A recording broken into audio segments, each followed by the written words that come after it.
Alright, you guys. Thanks for tuning in to the Deuces Wild channel. Today's Wednesday, and March 31st. I had to go to the dentist today to have a filling redone, so I was still numb, so I decided to stay home and work on my Arrows MiG-29. Let me turn this light out. I installed, well, you know what, before I turn the light on, so I took these nozzles off. They're black. Originally, I just painted them silver. I just did a little incision underneath and removed them. And then on the foam, where I glued the afterburner rings, I literally had to cut some of this foam to get them to fit flush so they wouldn't push on the outside of the nozzles when I replaced them.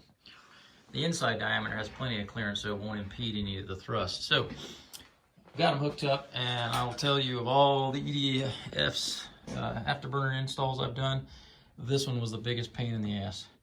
Routing the wires, there's just no room. So anyway, motor on. Let's check it out.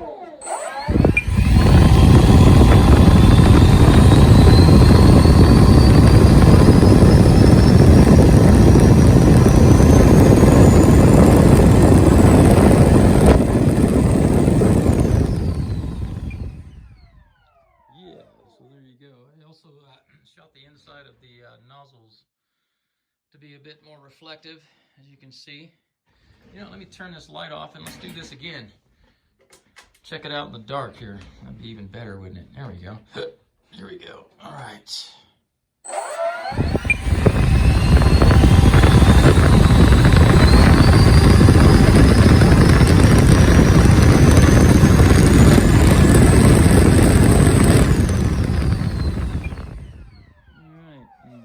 You have it, folks.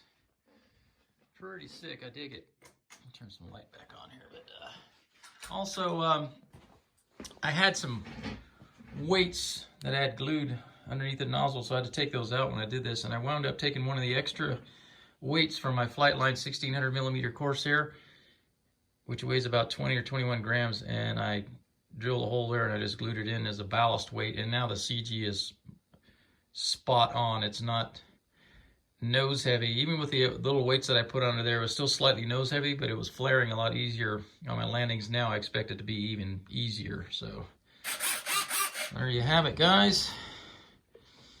The Arrows twin 64 millimeter takeoff flaps, landing flaps, MiG-29 is ready for action with the new afterburners. Thanks for tuning in. Deuces Wild.